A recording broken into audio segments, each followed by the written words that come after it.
कुंडली कबरदा हरिविठ्ठल. श्री ज्ञानदेव तुकाराम दत्तात्रेय जनार्दन स्वामी एकनाथ सद्गुरुनाथ महाराज की जय. माऊली ज्ञानेश्वर महाराज की जय. जगद्गुरु तुकाराम महाराज की जय. तपोमूर्ती संत गाडगे महाराज की जय. राष्ट्रसंत तुकडोजी महाराज की जय. गुरुवर्य ऋषी संत घुसरकर महाराज की जय. सब साधु संतन की जय. भारत माता की जय. ओम नमस्ते अद्वितीयाय त्रिगुणात्म स्वरूपिणे अनंत कोटि ब्रह्मांड नायकाय परात्मने आनंदमानंदकरः प्रसन्नं सत्यज्ञान स्वरूपं निजबोधयुक्तं योगीन्द्रमीड्यं भवरोगवैद्यं श्री सद्गुरुं नित्यमहं नमामि.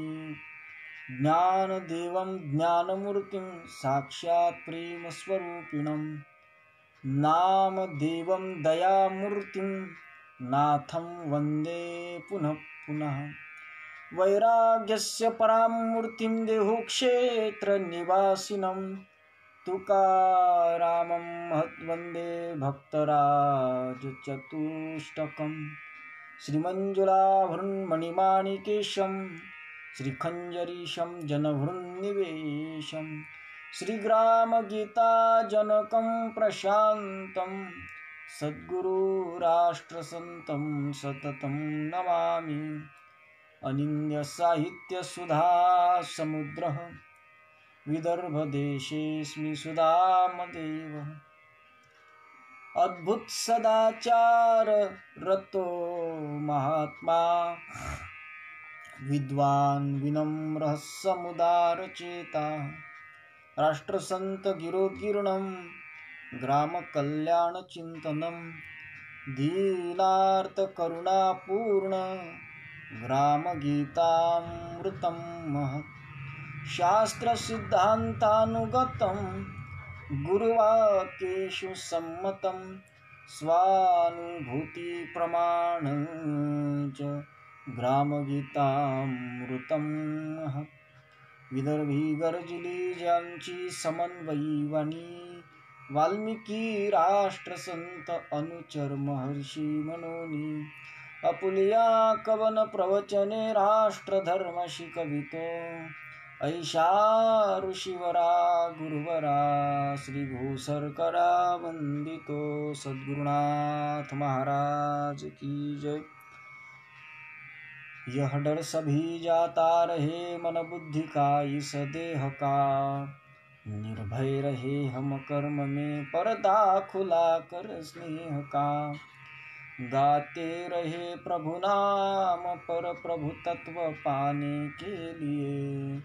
ओ ब्रह्म विद्या का उदय यह जीत रानी के लिए. सद्गुरुनाथ महाराज की जय.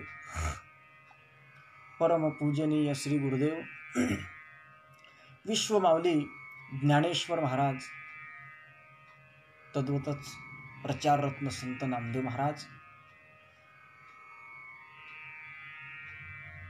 त्याचप्रमाणे शांती ब्रह्मनाथ बाबा, जगद्गुरु संत श्रेष्ठ तुकोबाराय, तपोमूर्ती संत गाडगे बाबा, मानवतेचे वाहन पुजारी ब्रह्मलीन वंदनीय राष्ट्रसंत तुकडोजी महाराज आणि सकल संत वृंदांच्या पायाशी नतमस्तक होऊन सद्भाविक सज्जनांच्या आणि पायाशी नतमस्तक होऊन आज दुपारचं जे सत्र आहे आपलं, मी सकाळी सूचना दिली होती की आपल्या पेजचे निर्माते आणि संयोजक परम आदरणीय आमचे परमार्थ श्री स्नेही हरिभक्तीपरायण निखिल महाराज कुबळे यांनी सूचना केली की 2 सत्रामध्ये आपलं हे प्रवचन व्हावं. आणि म्हणून आता आपण पुन्हा दुसऱ्या सत्रामध्ये या ठिकाणी मी तुमच्या समोर उपस्थित झालो आणि आपण जवळजवळ 2 दिवसापासून आता नित्यानं आपलं सकाळी एक 10 ते 11 आणि दुपारी 4 ते 5 असे 2 सत्र आपले होणार आहेत. तर असो 2 दिवस झाले आपण ब्रह्मविद्येच्या संबंधानं थोडं काही चिंतन करत आहोत. हो विद्या का उदय यह जी तराने केली, अर्थात ब्रह्मविद्येचा उदय व्हावा तो आमच्या जीवाच्या उद्धाराकरता, अन्य कुठल्याही पांडित्य मिळवण्याच्या करता. या ठिकाणी राष्ट्रसंत तुकडोजी महाराजांनी जे म्हटलं आहे की हो ब्रह्मविद्या का उदय, ते म्हणत असताना हो ब्रह्मविद्या का उदय प्रवचन करने के लिए अशा पद्धतीचं म्हटलेलं नाही आहे. हो ब्रह्मविद्या का उदय कीर्तन करने के लिए म्हटलेलं नाही आहे. हो ब्रह्मविद्या का उदय कुछ ग्रंथ लिखने के लिए म्हटलेलं नाही आहे. तर आमच्यामध्ये ब्रह्मविद्येचा उदय व्हावा तो कशा करता, तर हो ब्रह्मविद्या का उदय यह जी तराने के लिए, अर्थात जो जीव अविद्येत बुडल्यामुळे तो शिव असून जीवपणाला आलेला आहे, तो पुनश्च आपल्या ब्रह्मपदाला पोहोचला पाहिजे, याच्याकरता ती ब्रह्मविद्या आम्हाला मिळवायची. अशा पद्धतीचं राष्ट्रसंत तुकडोजी महाराजांनी या प्रार्थना अष्टकातल्या या ज्ञानकांडाच्या माध्यमातून सूचित केलेलं आहे. परंतु एक महत्त्वाचा विषय आहे, या अविद्यारूपी बंधनामध्ये, या मायेच्या बंधनामध्ये बांधल्या गेल्यामुळे तो जीव या संज्ञेला प्राप्त झाला असे सगळे ग्रंथशास्त्र सांगतात.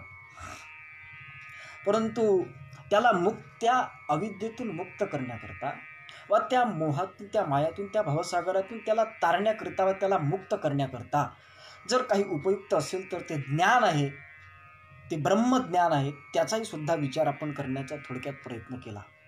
फार सखोल ब्रह्मज्ञानाची चर्चा न करता श्रोत्यांना आणि वक्त्याला दोघांनाही पचनी पडेल अशा पद्धतीच्याच ब्रह्मज्ञानाची चर्चा आपण या ठिकाणी केलेली आहे. तद्वतच मी बोलून गेलो की जीवाला मुक्त करण्याकरता, मुक्तीकरता ज्ञान, आपण कालही पाहिलं, ज्ञाने त्यांचा पावने पार हाची मोक्ष, त्याला विद्या पाहिजे. आणि म्हणून आपली श्रुती सुद्धा सांगते की सा विद्या या विमुक्तये, अर्थात याला याप्रमाणे ही जी ब्रह्मविद्या आहे, विद्या करी स्वतंत्र निर्भय, अशी ग्रामगीतेत एका ठिकाणी ओवी आलेली आहे. अर्थात विद्या अर्थात ब्रह्मविद्या हीच जीवाला खऱ्या अर्थानं मुक्त करीत असते वा स्वतंत्र करीत असते. हा सिद्धांत ग्रामगीतेनं सुद्धा मान्य केलेला आहे. विद्या करी स्वतंत्र निर्भय, मला वाटते 19व्या अध्यायामध्ये ही ओवी ग्रामगीतेमध्ये आलेली. अर्थात विद्येच्या माध्यमातूनच मुक्ती संभावनीय आहे, हा एक सिद्धांत या ठिकाणी दृढ आहे. त्यानंतर नैस्त्रेगुण्ये पथी विचरता को विधी को निषेध, अशा पद्धतीनं जे ब्रह्मज्ञानी महापुरुष असतात, जीवनमुक्त महापुरुष असतात, त्यांच्या ठिकाणी कुठेही विधी निषेधाचे बंधनं त्यांना नसतात. अशा पद्धतीचं सुद्धा शास्त्राचा एक मत आहे. त्यांना कुठल्याही प्रकारची विधी नाही वा अर्थात त्यांनी असंच वागावं असंही नाही, आणि त्यांना कुठल्या प्रकारचं निषेधनाम असं वागूच नये अशा पद्धतीचं सुद्धा त्यांना विधी निषेध या दोन्ही प्रकारची बंधनं त्यांना नसतात, असं सुद्धा काही ग्रंथांचं मत आहे. असं असताना त्यांनी जे जे काही केले ते कर्म, त्यांनी साधे साधे केलेले कर्मच नाही, त्यांनी केलेले सत्कर्म जे आहेत त्याचंच बंधन त्यांच्या ठिकाणी लागत नाही असा भाग नाही. तर काही काही ग्रंथामध्ये तर अशा पद्धतीनं लिहिलेलं आहे की त्या जीवनमुक्त पुरुषानं कदाचित हजारो ब्रह्महत्या जरी त्याच्याकडून घडल्या तरी सुद्धा त्याचं पातक त्याला लागत नाही, अशा पद्धतीचं एक वर्णन केलं आहे. ते जे वर्णन आहे ते अतिशयोक्ती अलंकारातून केलेलं असावं, कारण ब्रह्मज्ञानी जरी झाला तरीही सुद्धा त्यानं विनाकारण कोणाचा जीव घेणं हे कुठेही शास्त्रसंमत ठरू शकत नाही. तो अतिशयोक्ती अलंकारातून ते वर्णन आलेलं आहे. विश्व मारी जरी सारे तरी न मारीच न बांधला, असं गीताईमध्ये सुद्धा आचार्य विनोबा भावेंनी म्हटलं आहे. अर्थात त्याची जी काही कर्म घडत असतात त्याचं मागचं कारण सांगितलं आहे. त्याला का त्याचे बंधनं लागत नाही, तर त्याचे जे काही जीवनमुक्त जरी झाला तरी जीवनमुक्त झाल्याच्या नंतर तो विदेहमुक्त नसल्यामुळे त्याच्या देहाची जे दैहिक धर्म आहेत किंवा जे त्याचे पूर्वीचे जे काही संस्कार आहेत त्या संस्काराच्या परिणाम म्हणून त्याच्याकडून ते कर्म घडत जरी असले तरी सुद्धा तया कर्मा माझी मग संहारो का आघावे जग, तरी त्याला दोष लागत नसतो, असा एक सिद्धांतही सुद्धा आमच्या ग्रंथांमध्ये आलेला आहे. अर्थात जो जीवनमुक्त पुरुष आहे त्या जीवनमुक्त पुरुषाला कुठल्याही प्रकारचे बंधन नसतात, असा हा एक सिद्धांत आमच्या ग्रंथांमध्ये आम्हाला वाचायला मिळतो, पाहायला मिळतो. अशी एकूण स्वातंत्र्येण निरंकुशा स्थिती, अर्थात ब्रह्मज्ञानी जीवनमुक्ताला अशा पद्धतीची अवस्था प्राप्त होत असते. अशा आमच्या ग्रंथाचा एक निर्णय आहे, वेदांत शास्त्राचा जीवनमुक्ताच्या संबंधानं हा एक विचार आहे की त्यांनी काही जरी केलं तरी त्याचं बंधन त्यांना नसते, त्यांना को विधी को निषेध अशा पद्धतीचं. तर एवढंच नाही तर याच्याही पेक्षा कुठं कुठं भडक पद्धतीनं आणि त्याचं वर्णन केलेलं आढळून येते. इतकं ते रंगवल्या गेलं आहे. मग हा जो एक सिद्धांत आहे या सिद्धांताला इतकं रंगवल्या गेलं आहे, इतकं एक विचित्र असं वळण दिलं गेलेलं आहे की ते वेदांतालाही सुद्धा अशोभनीय ठरते, अध्यात्मालाही आणि व्यवहाराला सुद्धा ते अशोभनीय ठरत असते. अर्थात काही काही जे अध्यात्म सांगणारे ग्रंथ आहेत त्या ग्रंथामध्ये कुठंतरी भेसळ झालेली दिसून येते किंवा कुठं अतिशोक्ती अलंकार असतो, तो वाचणाऱ्याच्या किंवा श्रोत्याच्या किंवा सांगणाऱ्यालाही कधी कधी ते उलगडून सांगता येत नाही. आणि म्हणून असा जो काही भाग असतो तो सांगत असताना राष्ट्रसंत म्हणतात, हे जरी ऐसेची ठेविले तरी सांगणारी पाहिजेत भले, त्यांनी तर स्वर्ग सुखासही नाचविले दोन बोटावरी, त्यांनी तर काय काय विचित्रपणा अशा पद्धतीचं दिसतो. त्याचं मर्म सांगणं आवश्यक. तभी बेकार है व पेट भरने को लिखे उनमें नहीं है तत्व काबल, सब पंथ वैभव ही दिखे, सारा चमत्कारों का भंडार उसमें भर दिया. परंतु त्या चमत्काराची सुद्धा तात्विकता देण्याची एक युक्ती वक्त्याच्या ठिकाणी असावी लागते. त्याची कमतरता असल्यामुळे बऱ्याच ठिकाणी काही ग्रंथांवरती टीका टिप्पणी अशा पद्धतीची केली जात असते. अर्थात त्यातलं मर्म बाजूनं साडून त्यातल्या ब्रह्मविद्येचा जे लोक आहेत मग काय करतात की अशा ग्रंथांमधलं तत्वज्ञान न मांडतात त्याचे चमत्कार. उदाहरणार्थ मी काही लोकांच्या कदाचित हे जिव्हारी लागेल किंवा काही लोकांना हे कुठंतरी वाईट वाटेल, परंतु एक वाक्य बोलतो. गजानन महाराजांचं जे चरित्र आहे, गजानन विजय नामक जो काही ग्रंथ आहे, त्या ग्रंथामध्ये गजानन महाराजांचं चरित्र सांगत असताना चमत्कार भरपूर प्रमाणामध्ये चमत्कार त्या ग्रंथामध्ये आलेले आहेत. परंतु मी त्याचं परिशीलन केल्यानंतर माझ्या लक्षात आलं की जरी त्याच्यामध्ये चमत्कार असले तरी सुद्धा त्या चमत्कारातली तात्विकता त्यांनी मांडलेली आहे. त्या चमत्काराच्या मागचं अध्यात्म त्यांनी मांडलेलं आहे. ते अध्यात्म सांगणारेही सुद्धा रेटून सांगत नाही, ऐकणारेही सुद्धा तिकडे लक्ष देत नाही. दोघांचंही लक्ष असते ते फक्त त्या चमत्कारिक गोष्टीवर.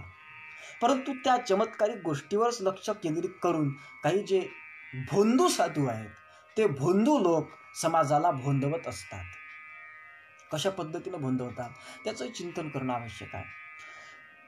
ते जे काही बुवा आहेत, पंडित आहे, वाक्चातुर्य ज्यांच्याकडे आहेत, ते बोलण्याच्या माध्यमातून बोलण्याच्या कलेतून लोकांना फसवत असतात की ज्या दिवशी गुरु तुम्हाला आणि गुरुच्या ठिकाणी कामोद्भव झाला असेल, त्याची प्रवृत्ती कामी झाली असेल, त्याला श्रीसंग करण्याची इच्छा झाली असेल, त्या दिवशी आपला जो गुरु आहे तो कृष्ण रूपामध्ये त्याला पाहावं आणि गोपींनी जसं कृष्णाला सुख दिलं तसं स्त्रियांनी त्याला सुख द्यावं, अशा पद्धतीचा अवास्तवपणा सुद्धा काही ग्रंथांतून सांगितला जातो. किंवा ज्या दिवशी गुरु क्रोधायमान झालेला असेल त्या दिवशी तो नृसिंह अवताराचा त्याच्यावरती आहे. किंवा जो लोभी आहे, गुरुचा जर लोभ उत्पन्न झाला असेल तुमच्याकडून दक्षिणा घेण्याचा, तुमच्याकडून काहीतरी घेण्याचा, तर तो गुरु त्या दिवशी वामन अवतारामध्ये आहे अशा पद्धतीचं समजावं. असं अर्थात वास्तविक जर आपण आपल्या ग्रंथांचा, आपल्या शास्त्राचा विचार केला, श्रीमद भगवद्गीता म्हणते की त्रिविधम नरकेस्य द्वारम, काम क्रोध लोभ या तिघांनाही सुद्धा नरकाचं द्वार अशा पद्धतीच्या श्रीमद भगवद्गीतेने म्हटलेलं आहे. ह्या 3 गोष्टी म्हणजे प्रत्यक्ष नरकात जाण्याच्या वाटा आहेत असं म्हणतात. अर्थात ज्याला लोभ असेल, ज्याच्याकडे जो कामी असेल, जो क्रोधिष्ठ असेल, या 3 गोष्टींनी युक्त असलेला माणूस हा सहज विना तिकीट नरकाला जातो अशा पद्धतीचं श्रीमद भगवद्गीता सांगते. अर्थातच त्याची अपकीर्तीच पसरत असते. जो लोभी आहे, जो क्रोधी आहे किंवा जो कामी आहे त्याची कधीच कोणी स्तुती करत नाही, तो अपकीर्तीच त्याची करत असतात आणि अपकीर्ती तोची नरक खरा. या न्यायानं तो नरकाचाच अधिकारी अशा पद्धतीचा ठरला असताना सुद्धा या 3 गोष्टी जरी गुरुच्या ठिकाणी उत्पन्न झाल्या तरीही या अशा पद्धतीनं त्या 3 चुकीच्या गोष्टींचं गुरुच्या त्या समर्थन करण्याच्या दृष्टीने सुद्धा बऱ्याच ग्रंथामध्ये भडक अशा पद्धतीचं केलेलं वर्णन आढळून येते. पण काय आहे सज्जन हो, लोका सांगे ब्रह्मज्ञान आणि जन लोकांची कापे मान, असं राष्ट्रसंत तुकडोजी महाराजांचं एक भजन आहे, एक अभंग आहे. आणि त्या अभंगाच्या माध्यमातून राष्ट्रसंत सांगतात की जनलोकांची कापे मान आणि लोका सांगे ब्रह्मज्ञान, अशी अवस्था ज्यांची असते, तो जो माणूस आहे हा दुष्ट प्रवृत्तीचा जो कोणी पुरुष असेल, जो जनलोकाची मानही कापतो आणि लोकांना ब्रह्मज्ञानही सांगतो, असं दुटप्पी वागणारा जो कोणी ज्ञानी असेल, तो जो ज्ञानी आहे तो खरंच ब्रह्मज्ञानी असू शकतो का, हा एक फार मोठा प्रश्न आहे. कारण घरोघरी अवघे झाले ब्रह्मज्ञान परी, मिळवणं बहुमाजी. जगद्गुरु तुकाराम महाराजांनी हे जे भेसळीचं तत्वज्ञान पाहिलं, म्हणजे ब्रह्मज्ञानाचा जिकडे तिकडे सुळसुळाट झाला. ब्रह्मज्ञान सांगणारे जे साधू आहेत त्या साधू लोकांचा एक प्रकारे सुळसुळाट झालेला आहे. सुळसुळाट हा साधूजनांचा पोट भराया झाला आणि यथार्थ कोणी न सांगे कोणा, भ्याडपणा उरी आला, अशा पद्धतीचं वातावरण जिकडे जिकडे तिकडे दिसत आहे. आणि म्हणून तुकोबारायांनी त्या काळामध्ये, जगद्गुरु संतश्रेष्ठ तुकोबारायांच्या काळामध्ये जगद्गुरु तुकोबारायांनी त्यावेळेस शुद्ध ब्रह्मज्ञानाची मागणी केली. अर्थात भेसळीचं ब्रह्मज्ञान सांगणारे सुद्धा लोक त्यावेळेस असावेत आणि त्या लोकांची घृणा किंवा त्या लोकांची भीती जगद्गुरु तुकाराम महाराजांना वाटली असावी आणि त्यातून त्यांनी म्हटलं असावं की निरे कोणापाशी असे एक रज, तरी द्या रे मज दुर्बळाशी. माझ्यासारख्या दुर्बळाला कोणाजवळ एक कणभर जरी ब्रह्मज्ञान असेल तर मला, शुद्ध स्वरूपातलं जर ब्रह्मज्ञान कोणाजवळ असेल तर मला त्यातलं एक कणभर तरी द्या हो, एखादा रजकण तरी द्या त्या ब्रह्मज्ञानातला, अशी मागणी त्या काळामध्ये जगद्गुरु संतश्रेष्ठ तुकाराम महाराजांनी केली होती. त्याचं कारणही तसंच आहे. कलो वेदांतिनो भ्रांती फाल्गुनो बालका युव. अर्थात कलियुगातले जे असंख्य अशा पद्धतीचे ब्रह्मज्ञानाचा एक आव आणणारे म्हणेल मी जे लोक आहेत, ते लोक शिमग्याला मुलांनी बोंब मारावी तसे वेदांत बोंबाळतात, असं एकनाथ महाराजांनी म्हटलं. अर्थात नको नली को छोड जाना, नली को छोड देना और भाग जाना, असे शब्द पाठ केलेल्या एका पोपटाची कथा आपण ऐकत असतो. त्याचा या ठिकाणी एक निर्देश दिलेला आहे. अर्थात मुखानं ब्रह्मज्ञान सांगावं, मात्र कर्म करत असताना मगाशी आपण सकाळी पाहून गेलो की चर्चेकरिता ब्रह्मज्ञान आणि चैनीसाठी जीवन जगत असताना जीवन चैनीत जगायचं आणि तत्वज्ञान सांगत असताना मात्र तत्वज्ञान हे ब्रह्मज्ञान सांगायचं चर्चेमध्ये ब्रह्मज्ञान. परंतु आमच्या जीवाच्या उद्धाराकरिता चर्चेतलं ब्रह्मज्ञान उपयुक्त ठरत नाही, तर जीवनात जगत असताना जीवनात उतरलेलं ब्रह्मज्ञान आमच्या उद्धाराकरिता कारण ठरत असते. एक वेळचं त्याला ते ब्रह्मज्ञानावर चर्चा करता आली नाही तरी चालेल. सज्जन हो, समर्थ परमहंस समर्थ सद्गुरू आडकोजी महाराज, समर्थ परमहंस सद्गुरू लहानोजी महाराज हे जे संत होऊन गेलेत ना, या संतांनी कुठं ब्रह्मज्ञानाची चर्चा केलेली नाहीये, कुठे प्रवचन केलेले नाहीये, पण सद्भाविक सज्जन हो असं जरी नसलं ना, तरी सुद्धा ब्रह्मज्ञानाची ठासून त्यांच्यामध्ये भरली होती. नवे ते स्वतः ब्रह्मस्वरूप झाले होते हो. आणि म्हणून त्या पद्धतीची ब्रह्मानुभूती आपल्याला जरी नसली तरी मात्र जे चर्चा आपण ब्रह्मज्ञानाची करतोय ती थोडं तरी आपल्यामध्ये उतरलेलं असलं पाहिजे. त्याच वेळेस खऱ्या अर्थाने जीवाचा उद्धार होऊ शकतो. आणि जीवाचा उद्धार होण्याकरिता चर्चेतलं ब्रह्मज्ञान नाही, तर जीवनात उतरलेलं ब्रह्मज्ञान सहाय्यक ठरत असते. हा सिद्धांत मला सांगायचा होता. आणि म्हणून एक महत्त्वाची गोष्ट आहे, ते आपण ऐकत असतो, चर्चेमध्ये जर ब्रह्मज्ञान असेल आणि जीवनामध्ये जर ते ब्रह्मज्ञान नसेल, तर मग मात्र ते ब्रह्मज्ञान आपल्याला जीवन तरुण जाण्याकरिता, जीवाचा उद्धार होण्याकरिता सहाय्यभूत ठरू शकत नाही. ज्ञानेश्वर महाराजांनी त्यांच्या ज्ञानेश्वरीमध्ये फार सुंदर दृष्टांत दिलेला आहे. ते म्हणतात की जैसिका शुकाचेनी अंग भरे, नळिका भोविन्नली एरी मोहरे, तरी तेने उडावे परी न पुरे मनशंका, वायाची मानपिळी, अटुबे ही आवडी, टिटांटू नळी धरुनी ठाके. किंवा मी बांधला मी फुडा, म्हणे बांधला मी फुडा, ऐसिया भावनेचिया पडे जो खोडा, की मोकळिया पायांचा चवडा, गोवी अधिके ऐसा का जेवीन आतुडला, तो सांगे पा काय आणिके बांधला, मग न सोडीच जर नेला तोडूनी अर्धा. ज्ञानेश्वरीच्या 6व्या अध्यायामध्ये ज्ञानेश्वर महाराज सांगतात की त्या पोपटाला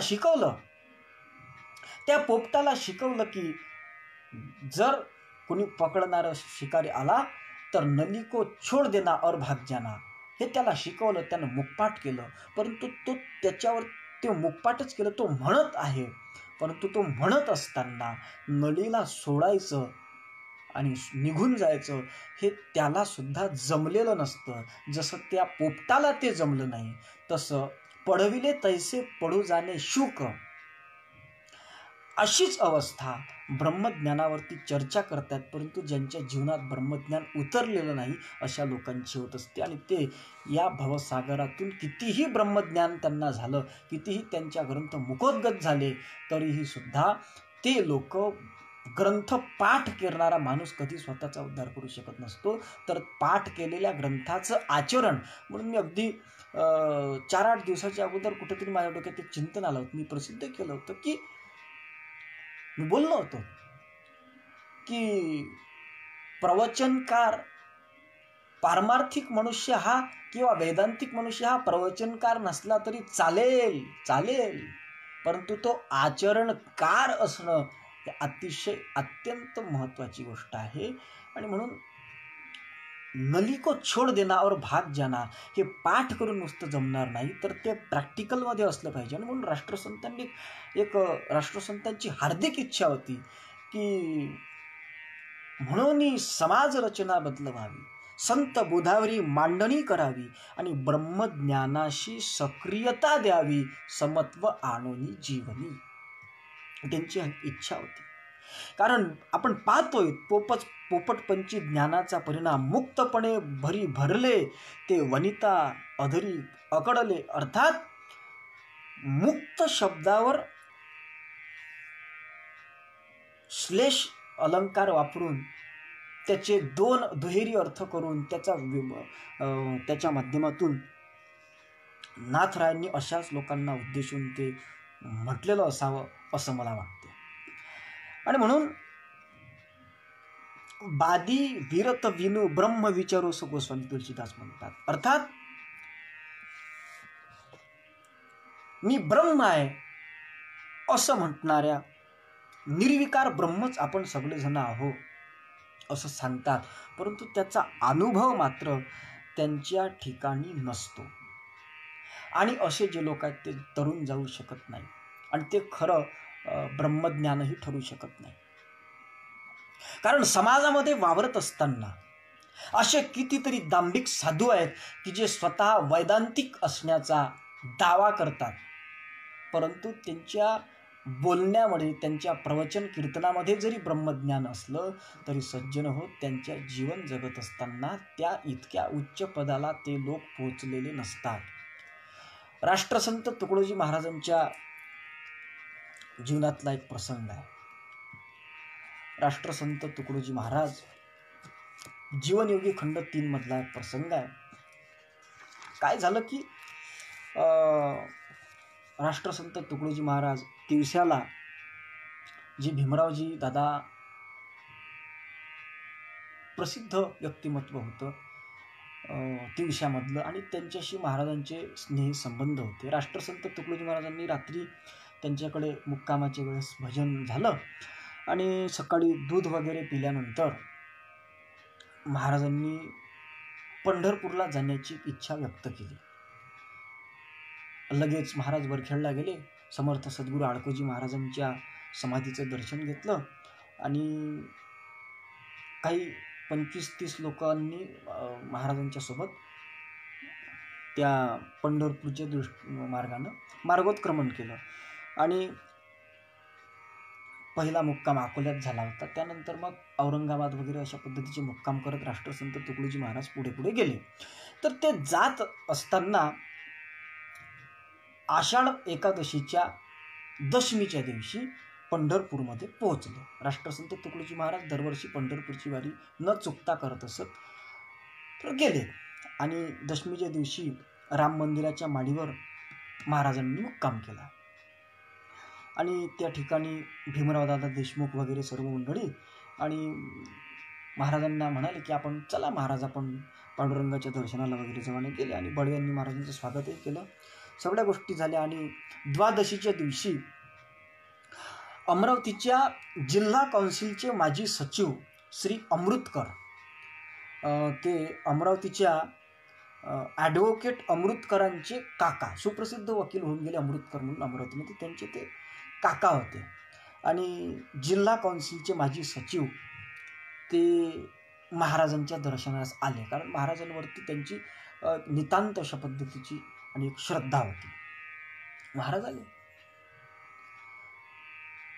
आणि ते अमृतकर जे होते, ते अमृतकर सध्या जे महाराष्ट्रामध्ये प्रख्यात नामवंत कीर्तनकार आहेत, अस्खलित मराठीमध्ये ज्यांचं कीर्तन फार लोकांवर मोहिनी टाकणार आहे, असे परम आदरणीय श्रद्धेय श्री बाबा महाराज सातारकर यांचे वडील दादा महाराज सातारकर, त्या महाराजांचे ते एकनिष्ठ शिष्य होते अमृतकर सर. आणि त्या काळामध्ये दादा महाराजांची कीर्ती, त्यांच्या कीर्तनाची कीर्ती, त्यांच्या अस्खलित ज्ञानेश्वरी प्रवचनाची कीर्ती फार दूरवर पसरलेली होती. आणि वास्कर फळाची माळ त्यांच्या गळ्यामध्ये होती. ते वास्कर फळाचे आजही बाबा महाराज सातारकर हे वास्कर फळाचे वारकरी कीर्तनकार आहेत. आणि गारवडेकरांच्या फळावर त्यावेळेस सातारकर महाराजांची कीर्तनं होत होती, दादा महाराजांची, आणि त्यांची तारीफ सगळ्यांनी ऐकलेली होती, महाराजांनी सुद्धा ऐकलेली होती. आणि चंद्रभागेच्या तीरावरती जगद्गुरू संत श्रेष्ठ तुकाराम महाराजांच्या पादुकांची प्राणप्रतिष्ठा दादा महाराज सातारकरांनी केली होती. आणि सातारवरून पंढरपूरला पालखी आणण्याचा एक प्रघातवाची पद्धती सातारकर महाराजांचे जे वडील आहेत दादा महाराज सातारकर, त्यांनी ती पद्धती चालू केली होती.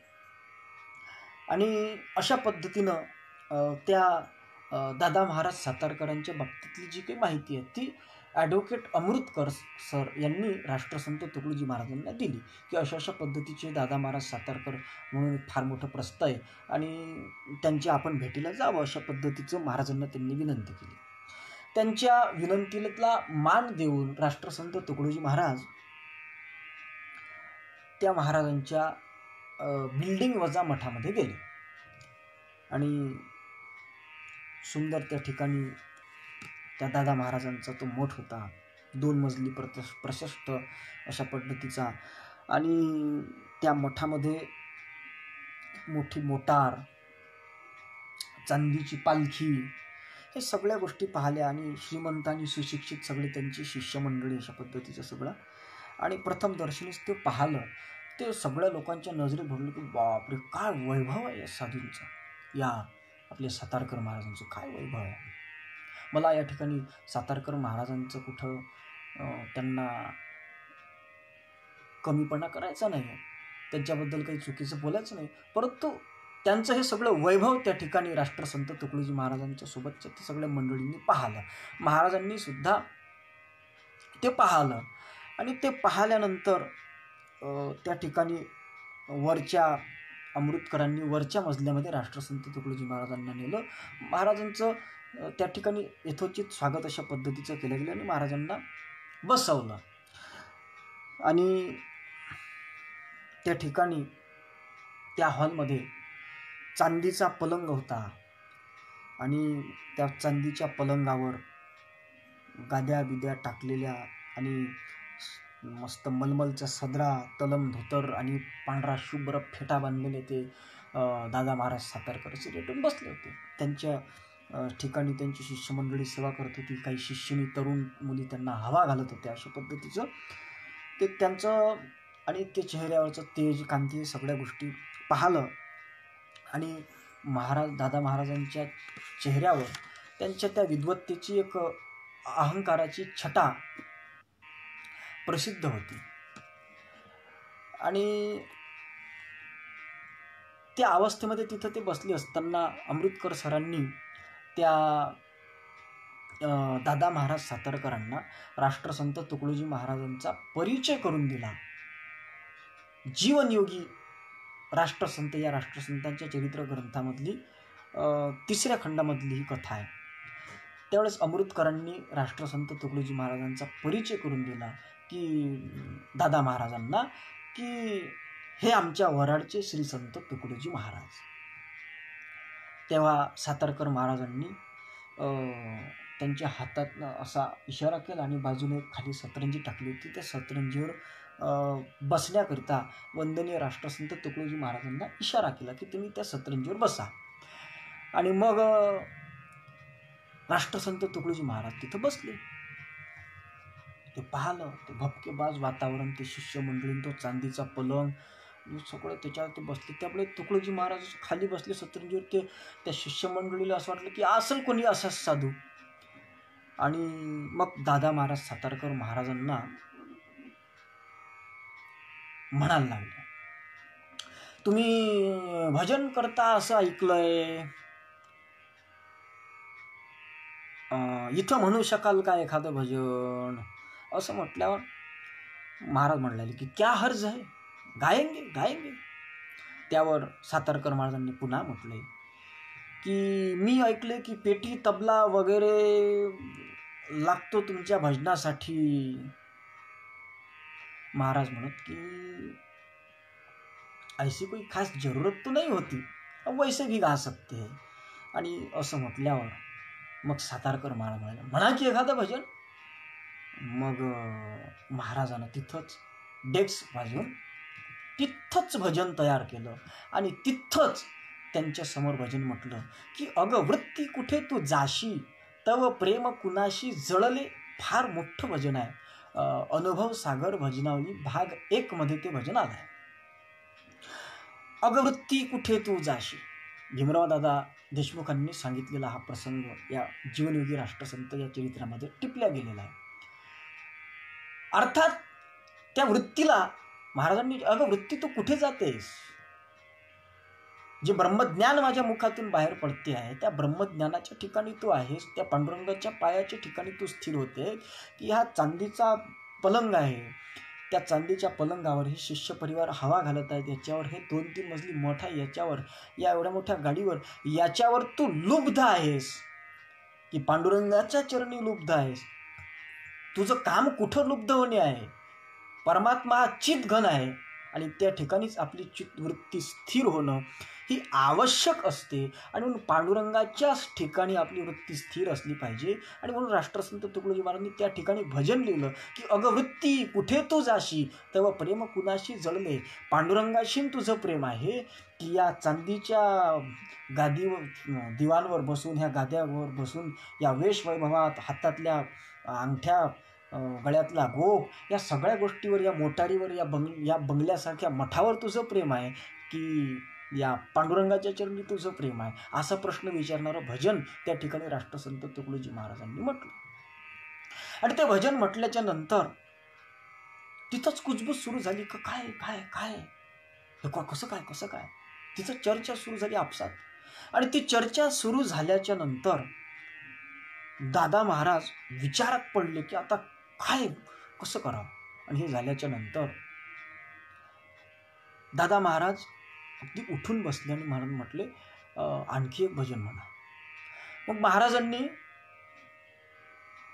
दुसरं म्हणा भजन म्हटल्यावर मुर्दा खेल खिलायाजी एक बडा अचंबा पायाजी, अशा पद्धतीचं भजन म्हटलं.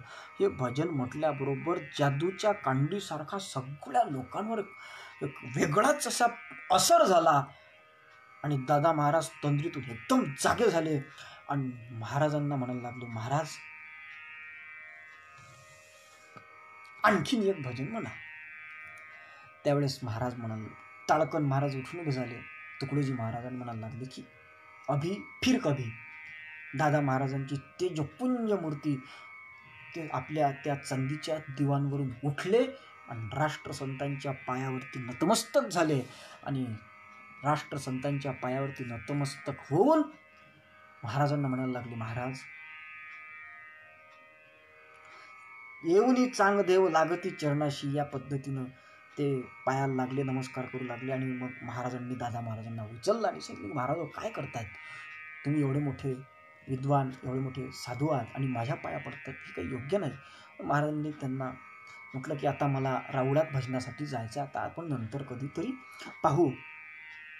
आणि मग महाराज निरोप घेऊन तिथून निघून गेले. महाराजांनी पंढरपूरच्या रावळामध्ये 2 तास भजन केलं. आणि दुसऱ्या दिवशी मग श्री अमृतकर महाराजांसह सर्वांना दादा महाराजांच्या आलिशान मठात घेऊन गेले.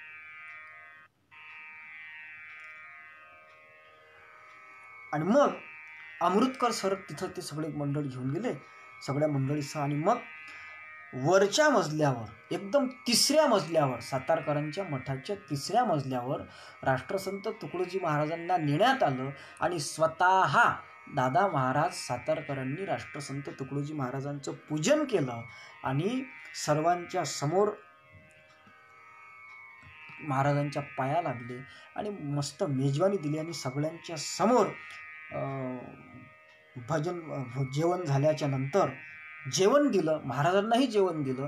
आणि त्या सगळ्या जेवणाच्या कार्यक्रमाच्या नंतर त्या व्यासपीठावरती महाराजांना बसवलं आणि तबला पेटीची सगळी व्यवस्था करून भजनाच्या साहित्यासाठी महाराजांना विनंती करून स्वतः भजन ऐकण्यासाठी बैठकीवर बसले.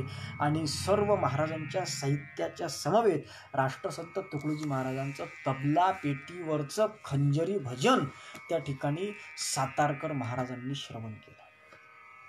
त्याहीपेक्षा मला इथं हे सुचवायचं आहे की मुखातून सातारकर महाराज ब्रह्मज्ञान बोलत होते, परंतु त्यांच्या जीवनामध्ये मात्र चैन होती.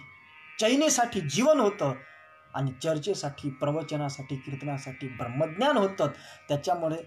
त्याच्यानंतर त्यांच्यामध्ये बदल झाला असेल, परंतु या गोष्टीवर आमच्या संतांनी आघात केलेला आहे.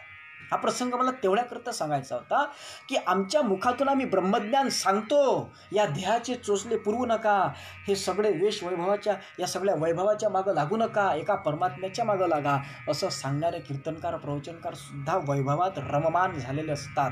त्यांचंसुद्धा देह तादात्म्य सुटलेलं नसतं. अर्थात असे कितीतरी साधू असतील की त्या साधूच्या प्रवचनामध्ये सांगतात की हा देह नश्वर आहे, हा देह जाणार आहे, या देहाचे चोचले पुरवू नका, या देहाचे लाड पुरवू नका, या देहाची आसक्ती करू नका, असं सांगणारे कितीतरी प्रवचनकार लोक, कितीतरी कीर्तनकार लोक त्यांच्या प्रवचनाच्या वेळेस आधी सांगतात की माझ्या प्रवचनाच्या वेळेस माझ्या स्टेजवरती थोडं AC ची व्यवस्था करा. कशा करता पाहिजेत AC ची व्यवस्था? देह तादात्म्य तुमचं सुटलं नाही आणि लोकांना देह तादात्म्य सोडण्याच्या गोष्टी सांगतात, अशा लोकांचा उद्धार कदापि होणे शक्य नाही. आणि म्हणून ब्रह्मज्ञान आहे, पण ते सांगण्यासाठी नसावं, तर त्यांच्या आचरणातून दिसावं. त्याही पुढे मी एक दृष्टांत देण्याचा प्रयत्न करेल आणि पुढे जाण्याचा प्रयत्न करील. गजानन महाराजांचं जे चरित्र आहे, त्या गजानन महाराजांच्या चरित्रामध्ये राष्ट्रसंत समर्थ सद्गुरू गजानन महाराज जे ते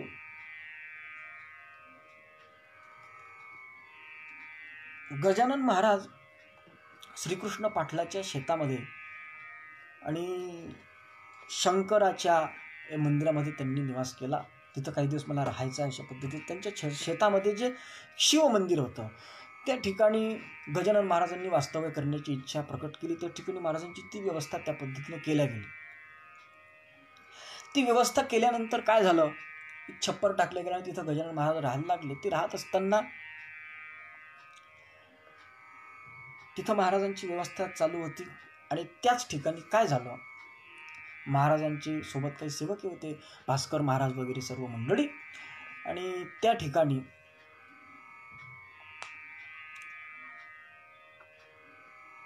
दहा 20 गोसावी आले पोटभरे, आणि त्यांनी तो गावामध्ये थांबला गोसावी बुवा, आणि त्याची ब्रह्मगिरी नाव होतं त्या गोसाव्याचं, आणि त्याची शिष्यमंडळी त्या ठिकाणी आली आणि त्या कृष्णजी पाटलाला वगैरे म्हणायला लागली की तुम्ही आमचे फार ब्रह्मज्ञानी आणि ब्रह्मगिरी स्वामीजी आमच्यासोबत आम्ही आलेलो आहोत, आमचे स्वामीजी तिकडे थांबलेले आहेत आणि आम्ही गोसावी आहोत, असं आहोत तसं आहोत, आणि आम्हाला शिरापुरीचं तुम्ही जेवण द्यावं, तुमचा उद्धार होईल, आणि आमच्या तुम्ही या पिश्याच्या मागं लागल्यापेक्षा, हे जे पिसे आहेत, गजानन महाराजांना पिसा म्हटलं, या पिशाच्या या वेळगळाच्या मागं लागल्यापेक्षा तुम्ही आमच्या ब्रह्मगिरी बुवाकडून काही ब्रह्मज्ञानाच्या गोष्टी ऐकून घ्याव्या अशा पद्धतीचं विनंती केली. तर त्यावेळेस कृष्णाजी पाटील म्हणाले माझ्याकडे शिरापुरी तर आता सध्या उपलब्ध नाही, काही भाकरी आहेत तर तुम्ही घेऊन जा. आणि भाकरी दिल्या आणि गांजा पाहिजे अशा पद्धतीचं म्हटल्यावर त्यांनी गांजाची सुद्धा व्यवस्था करून दिली.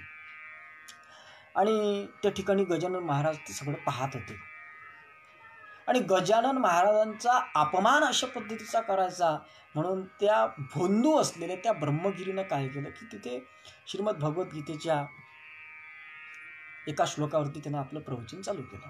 नैनं छंदन्ते शस्त्राणि नैनं दहति पावकः नक्लेदयन्तो न शोचति मारुतः. अर्थात आत्मा हा अग्नीनं जाळल्या जात नाही. नैनं छिंदन्ति शस्त्राणि, तो शस्त्राच्या माध्यमातून छेदल्या जात नाही किंवा कापल्या जाऊ शकत नाही. नैनं छिंदन्ति शस्त्राणि नैनं दहति पावकः, अग्नीच्या माध्यमातून तो जाळल्या जाऊ शकत असा आत्मा मीच आहो. हे ब्रह्म किंवा आत्मा जे कापल्या जाऊ शकत नाही, जाळल्या जाऊ शकत नाही असा आत्मा मी आहो, मी देह नाही. अशा पद्धतीचं प्रवचन त्यानं त्या ठिकाणी चालू केलं. आणि ते प्रवचन करत असताना लोकांना त्याने मोहून घेतलं, परंतु काही लोकांना ते काही पटलं नाही. पण पांडित्य आहे, फक्त अनुभव नाही, म्हणून तिथं लोकांचं मन रमलं नाही. आणि लगेच ते प्रवचन झाल्यावर लोक उठून आले आणि गजानन महाराजांच्या जवळ रममाण झालेले असताना गजानन महाराजांच्या चरणी ते लोक रममाण झालेले पाहून त्याला थोडा जळफळाट झाला. तो तिथं आला, म्हणायला लागला काय पिशाच्या मागं लोक लागले, आणि काय हा मूर्ख हा इथं बसला आहे गणगण गणात काही नाही, आणि याच्याजवळ बसलेत हे लोक, आणि मी एवढा सांगतो तर माझ्याकडे लोक रममाण झाली नाहीत, काय मूर्ख आहेत. अशा पद्धतीचं त्यानं अद्वा असं बोलायला सुरू केली. गजानन महाराजांची टीका निंदा नालस्ती यांनी करायला सुरुवात केली. या सगळ्या गोष्टी गजानन महाराज सुद्धा पाहत होते. लोक त्या ब्रह्मगिरीला मारण्यासाठी जायला तयार झाले, परंतु त्यांना अडवल्या गेलं. आणि झालं काय, गजानन महाराज तिथं त्यांची चिलीम ओढत असत. त्या चिलीम ओढता ओढता त्यातली थोडीशी ठिणगी त्यांच्या पलंगावरती पडली आणि तो पलंग पेटला. आता लाकडाचा पलंग होता, तो बाज असेल कदाचित, जे काय असेल ते पेटलं. ते पेटल्यावर काय झालं की त्याचा विस्तव वाढत वाढत गेला आणि तो पलंग चहू बाजूनी पेटला. तो पेटल्यानंतर लोक म्हणायला लागले हे विजवा लागते, आता पाणी आणावं लागते, कारण सागाचं लाकूड आहे, खूप जळते, असं तसं. म्हटलं काय काय काही नाही, थांबा थांबा थांबा थांबा थांबा, त्या ब्रह्मगिरीला बोलवा म्हणे. आता आवाज दिला त्या ब्रह्मगिरी, या इकडं. तुम्ही आता जे प्रवचन केलं ना, जे तुम्ही प्रवचनामध्ये बोलले की आत्मा हा अग्नीनं जळत नाही म्हणून देह तादात्म्य सोडा आणि मी आत्मा आहे हे ग्रहण करा, हे जे तुम्ही बोललेत ना, मग आता या आणि बसा या पलंगावर, कारण आत्मा हा अग्नीनं जळत नाही. तर तो घाबरायला लागला.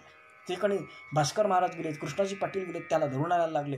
तो यायला तयार नव्हता, आला आणि आल्यावर त्याला बोललेत गजानन महाराज, या बसा ना आमच्याजवळ. तर गजानन महाराजांनी म्हटल्यावर तो ब्रह्मगिरी म्हणायला लागला की नाही नाही नाही, कसं काय येऊ शकतो. आणि तो घाबरला. त्यावेळेस गजानन महाराजांच्या जवळ त्यानं दिलगिरी व्यक्त केली की महाराज, मी काही फार मोठा गोसावी नाही, काही नाही, मी नुसतं पोट भरण्याकरिता, शिरापुरी खाण्याकरिता गावागावात जाऊन अशा पद्धतीचं शब्द पांडित्य दाखवतो आणि माझं असा मी भोंदू साधू आहे हे त्यानं मान्य केलं. असे कितीतरी भोंदू लोक आहेत ज्यांच्या ठिकाणी ब्रह्मज्ञानाचे चिन्ह उमटले नाहीत. नाही संत चिन्ह उमटले अंगी आणि उपदेशा लागी पात्र झाला, अशा पद्धतीचे कितीतरी भोंदू लोक या समाजात फिरत असतात आणि लोकांना. आणि म्हणून जीवनमुक्त कोणाला म्हणावं, नेमकं ब्रह्मज्ञान कोणाला म्हणावं. जीवनमुक्त नाम जीवपणातून ज्यानं मुक्ती मिळवली आणि जिवंतपणे ज्यानं मुक्तीचा आनंद जो घेत आहे, जीवपणातून त्यानं मुक्ती मिळवलेली आहे, असा जो आहे त्याला जीवनमुक्त म्हणावं. सकाळी आपण ते पाहिलं की कळला आत्मा परमात्मा सकळ, जीव ब्रह्म कैवल्य केवळ, प्रज्ञावृत्ती होय निश्चळ स्वरूपा माझी. ही जी ग्रामगीतेची भूमिका आहे, ही जीवनमुक्ताची भूमिका आहे. ही स्थितप्रज्ञता अंगी मुरली, त्याशीच जीवनमुक्ती लाभली, याची देही त्याने साधली पूर्ण सफलता जीवनाची, त्याला जीवनमुक्ती साधत असते. ऐऱ्या गैऱ्या नत्तू खैऱ्याला जीवनमुक्ती साधत नाही.